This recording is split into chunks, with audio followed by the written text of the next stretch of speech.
Hi friends, ಎಲ್ಲರಿಗೂ ನಮಸ್ಕಾರ. Veg recipes by ಚೇತನ ಚಾನಲ್ಗೆ ಸ್ವಾಗತ. ಇವತ್ತಿನ ವಿಡಿಯೋದಲ್ಲಿ ನಾವು ರುಚಿಕರವಾದಂತಹ 2 ಬಗೆಯ ದೋಸೆಯನ್ನು ಮಾಡೋದು ಹೇಗೆ ಅಂತ ನೋಡೋಣ. ಈ ದೋಸೆ ಒಂದೇ ಹಿಟ್ಟಿನಿಂದ ತಯಾರಿಸಿರುವಂಥದ್ದು. ಹಾಗಾಗಿ ಕೊನೆಯವರೆಗೆ ವಿಡಿಯೋವನ್ನು ಇಲ್ಲಿಯೂ ಸ್ಕಿಪ್ ಮಾಡದೆ ನೋಡಿ.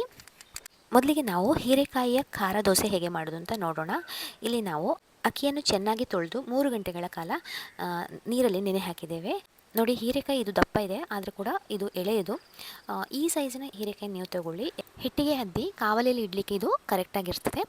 ರುಬ್ಬುವಾಗ ಬೇಕಾಗಿರುವಂಥ ಇಂಗ್ರೀಡಿಯೆಂಟ್ಸ್ ಅಂದರೆ ಉಪ್ಪು, ಆಮೇಲೆ 3ರಿಂದ 4 ಒಣಮೆಣಸಿನಕಾಯಿ, ಸ್ವಲ್ಪ ಹುಣಸೆಹಣ್ಣು, ಬೆಲ್ಲ, 2 ಚಮಚದಷ್ಟು ಕೊತ್ತಂಬರಿ ಬೀಜ. ಖಾರ ನಿಮಗೇನಾದರೂ ಜಾಸ್ತಿ ಬೇಕಿದ್ರೆ ಒಣಮೆಣಸಿನಕಾಯಿ ಜಾಸ್ತಿ ಹಾಕ್ಕೊಳ್ಳಿ.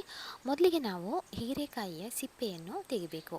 ಈ ಥರ ದಾರ ದಾರ ಇರ್ತದಲ್ಲ, ಅದು ನಮಗೆ ಬೇಡ. ಸ್ವಲ್ಪ ಹಸಿರಾಗಿರುವಂಥ ಹೊರಗಡೆ ಸಿಪ್ಪೆ ಇದ್ದರೆ ಪರವಾಗಿಲ್ಲ. ನೋಡಿ, ಇಷ್ಟು ಸಿಪ್ಪೆ ತೆಗೆದ್ರೆ ಸಾಕು. ಇದರ ಸಿಪ್ಪೆಯನ್ನು ದಯವಿಟ್ಟು ಎಸಿಬೇಡಿ. ಇದರ ಚಟ್ನಿ ತುಂಬ ಚೆನ್ನಾಗಿರ್ತದೆ. ಗಂಜಿ ಜೊತೆ ತುಂಬ ಒಳ್ಳೆಯ ಕಾಂಬಿನೇಷನ್ ಅದರ ಚಟ್ನಿ. ಮತ್ತು ಇದರ ಪಕೋಡ ಕೂಡ ತುಂಬ ಚೆನ್ನಾಗಿರ್ತದೆ. ನಾನು ಕೂಡ ಟ್ರೈ ಮಾಡಿದ್ದೇನೆ, ತುಂಬ ಚೆನ್ನಾಗಿ ಬಂದಿದೆ. ಇದನ್ನು ಜಾಸ್ತಿ ಸಮಯ ಹಾಗೆ ಇಡಲಿಕ್ಕೆ ಹೋಗಬೇಡಿ, ಇದರ ಫ್ರೆಶ್ನೆಸ್ ಹೋಗ್ತದೆ ಮತ್ತು ಡ್ರೈ ಆಗ್ತದೆ. ಮೊದಲಿಗೆ ನಾವು ಹೀರೆಕಾಯಿಯ ಸ್ಲೈಸನ್ನು ಮಾಡ್ಕೊಳ್ಬೇಕು.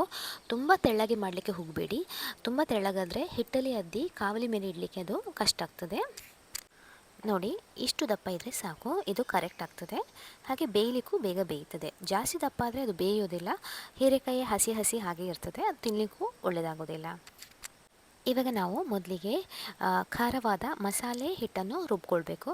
ಅದಕ್ಕೋಸ್ಕರ ನಾವು ಇಲ್ಲಿ ನೆನೆ ಹಾಕಿರುವಂತಹ ಅಕ್ಕಿಯನ್ನು ಮಿಕ್ಸರ್ ಜಾರ್ನಲ್ಲಿ ತಗೊಳ್ಬೇಕು.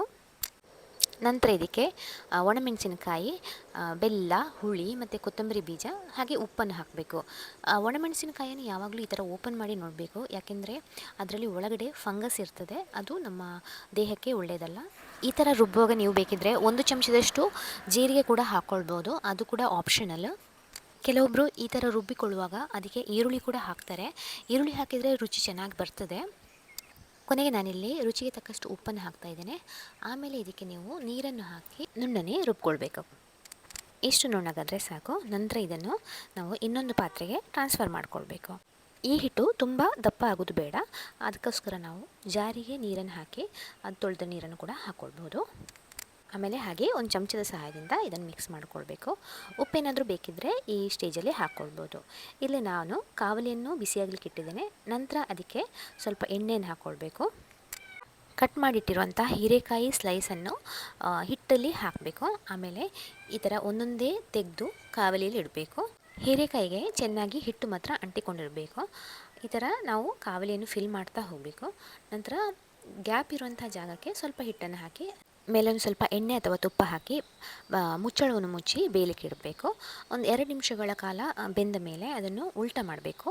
ಉಲ್ಟ ಮಾಡಿ ಇನ್ನೊಂದು ಸಲ ಬೇಕಾದರೆ ಮುಚ್ಚಳ ಇಡ್ಬೋದು ಅಥವಾ ಓಪನ್ ಆಗಿ ಈ ಥರ ಬೇಯಿಸ್ಬೋದು. ನೋಡಿ, ಇದು ಕೆಳಗಡೆ ತುಂಬ ಚೆನ್ನಾಗಿ ರೋಸ್ಟ್ ಆಗಿದೆ.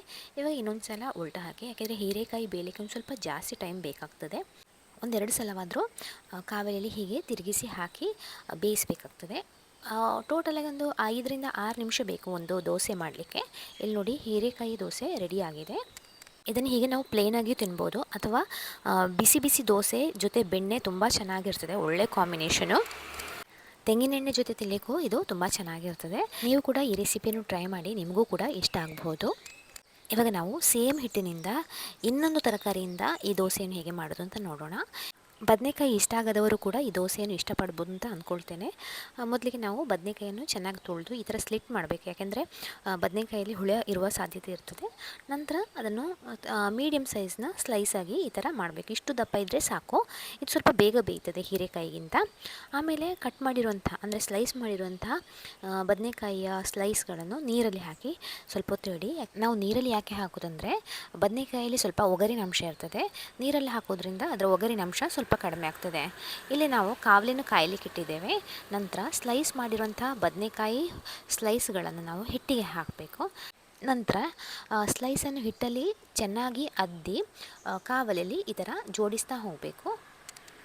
ನಮ್ಮಲ್ಲಿರುವಂಥ ಕಾವಲಿ ಸೈಜ್ ಸ್ವಲ್ಪ ಸಣ್ಣದು, ಹಾಗಾಗಿ 4-5 ಹೋಳು ಬದನೆಕಾಯಿ ಇಟ್ಟ ಮೇಲೆ ಅದು ಫುಲ್ ಕವರ್ ಆಯಿತು. ಇವಾಗ ಇರುವಂಥ ಗ್ಯಾಪನ್ನು ಹಿಟ್ಟು ಹಾಕಿ ಸ್ವಲ್ಪ ಕವರ್ ಮಾಡಿ, ನಂತರ ಅದರ ಮೇಲೆ ಬೆಣ್ಣೆ ಹಾಕಿ ಮುಚ್ಚಳ ಮುಚ್ಚಿಟ್ಟು ಬೇಯಿಸಬೇಕು. 2 ನಿಮಿಷ ಕಳೆದ ಮೇಲೆ ನೋಡಿ ಬೆಂದಿದೆಯಾ ಅಂತ. ಬೆಂದಿದ್ದರೆ ಇದನ್ನು ಈ ಥರ ತಿರುವಿ ಹಾಕಿ, ಬೇಕಿದ್ರೆ ಇವಾಗ ಇನ್ನೊಂದು ಸೈಡಿಗೂ ಸ್ವಲ್ಪ ತುಪ್ಪ ಹಾಕ್ಕೊಳ್ಬೋದು. ಟೋಟಲಾಗಿ 5 ನಿಮಿಷಗಳ ಕಾಲ ಇದು ಬೆಂದರೆ ಸಾಕು. ಬದನೆಕಾಯಿ ರೋಸ್ಟ್ ಆಗಿ ತಿನ್ನಲಿಕ್ಕೂ ಗರಿ ಗರಿಯಾಗಿರ್ತದೆ. ಇದನ್ನು ಉಪ್ಪಿನಕಾಯಿ, ಬೆಣ್ಣೆ, ತೆಂಗಿನೆಣ್ಣೆ ಅಥವಾ ತುಪ್ಪದೊಂದಿಗೆ ಸರ್ವ್ ಮಾಡ್ಬೋದು. ನೀವು ಈ ವಿಡಿಯೋದಲ್ಲಿ 2 ಬಗೆಯ ದೋಸೆಯನ್ನು ಒಂದೇ ಹಿಟ್ಟಿನಿಂದ ಹೇಗೆ ತಯಾರಿಸೋದು ಅಂತ ನೋಡಿದ್ದೀರಿ.